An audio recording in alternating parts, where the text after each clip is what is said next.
Zohri says that Urwa informed me that Hazrat Aisha radiyallahu anha states, when 29 nights had elapsed, Allah's Apostle sallallahu alaihi wasallam came to me and made a start with me.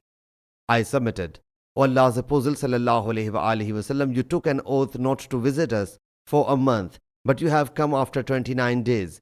I was counting each day. He sallallahu alaihi wasallam said, a month comprises 29 days too.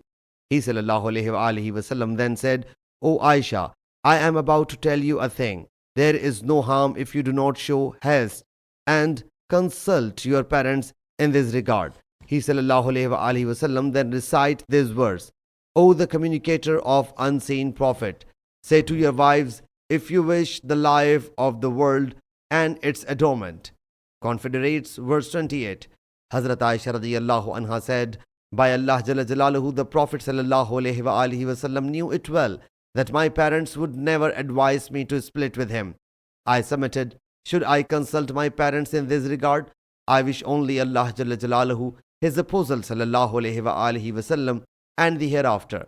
Memar says that Ayub informed me that Hazrat Aisha radiyallahu anha said, you may not tell your other wives that I opt to you. The Prophet sallallahu alaihi wasallam whereupon said, Allah Jalla Jalaluhu has sent me as a preacher, not as a one who puts others in hardships.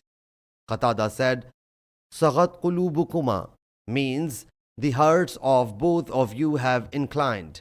Sahih Muslim Hadees number 3680.